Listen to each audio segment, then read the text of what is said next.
Nous sommes un collectif constitué de Gilets jaunes et donc depuis le 17 novembre, nous avons mis différentes initiatives en place.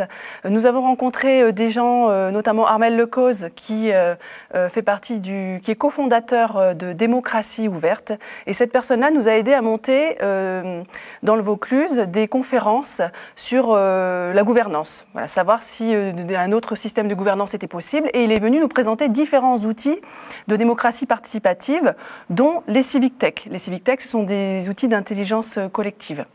Donc, suite à cela, en région PACA, nous avons décidé de nous saisir de cet outil, et grâce à une start-up qui s'appelle Cap Collectif, qui est aussi affiliée à Démocratie ouverte. Donc, ces gens-là, ce sont des innovateurs de sujets de démocratie.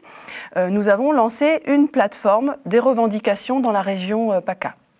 Parallèlement à ça, cette initiative elle a été prise en main par d'autres régions de France, la Bretagne, Midi-Pyrénées, l'Aquitaine et surtout l'île de la Réunion, qui s'est également saisie de cet outil. Ensemble, tous les administrateurs de ces plateformes d'intelligence collective, nous avons décidé de nous unir dans un collectif, un groupement indépendant, et nous nous sommes saisis de l'outil national que l'on appelle donc le vrai débat.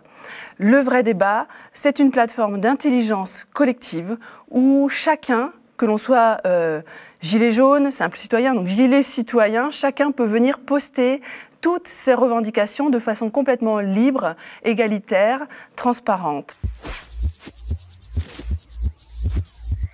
Les citoyens lambda, les gilets jaunes et une grande partie de la population s'est saisie du fait que le grand débat qui nous était offert aujourd'hui était, comme disent beaucoup, un enfumage.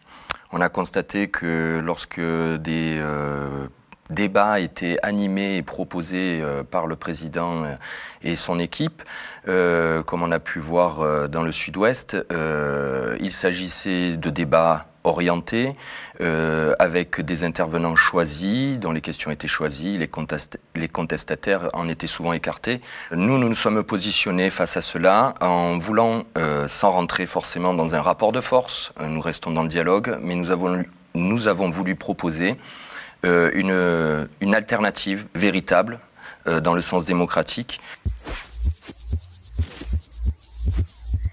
Édouard Philippe, le Premier ministre, a saisi la CNDP, la Commission nationale du débat public, au mois de décembre, pour demander à la CNDP de travailler sur un process transparent concernant la mise en place du grand débat du gouvernement.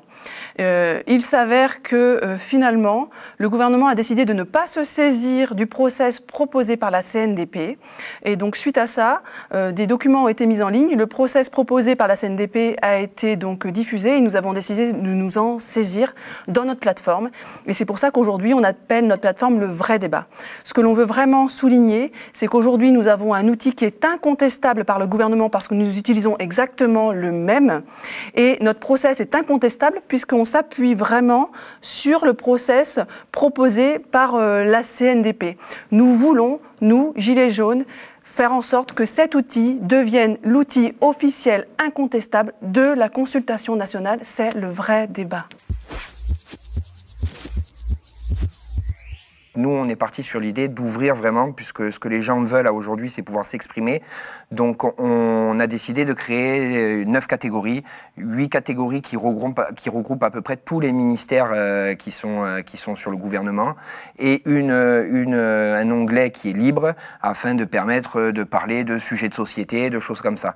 Donc, nous sommes positionnés avec une proposition de garantie d'un bon processus, tel qu'un observatoire véritablement indépendant et ce que d'autres appelleraient un conseil des sages pour garantir le bon processus et son indépendance.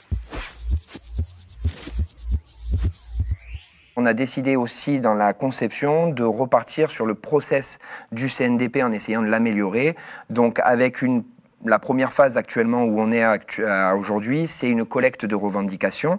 Les gens vont pouvoir s'exprimer, donc poser directement sur le site leurs revendications personnelles en s'exprimant de la façon dont ils ont envie, en pouvant y apporter les bénéfices apportés par rapport à la revendication, en pouvant positionner des sources, c'est-à-dire des documents Internet qui pourraient étayer leurs revendications.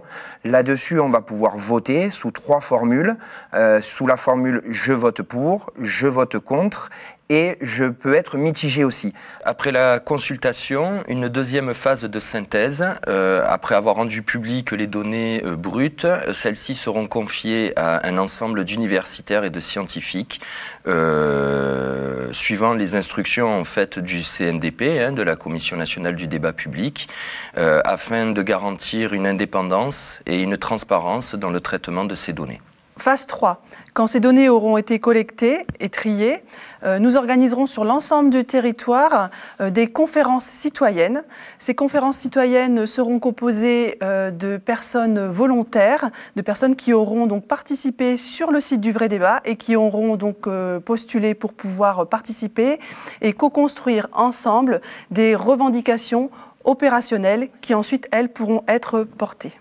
Chaque citoyen, à titre individuel ou collectif, pourra se saisir des revendications pour les monter de la manière dont il le souhaite, soit dans un premier temps auprès du gouvernement et des ministères, soit au niveau des élus locaux, les maires, les députés. Il pourra aussi saisir à titre individuel ou collectif la Cour européenne des droits de l'homme. Il pourra saisir aussi le Conseil constitutionnel. Dans tout le processus de consultation, il y aura donc posté sur la plateforme tout le suivi des actions. Nous allons mettre à disposition dans cette plateforme un kit. Le kit s'appelle les ateliers relais. Chacun, à titre individuel ou justement collectif, pourra se saisir de ce kit, le télécharger afin d'organiser localement des réunions, des débats sur tous les thèmes possibles et inimaginables, puisque tout peut être abordé dans la plateforme. Dans un souci de redonner la légitimité à la parole de tout un chacun, notre démarche est aussi de réintégrer les corps intermédiaires et avant tout et surtout nos élus locaux, les maires.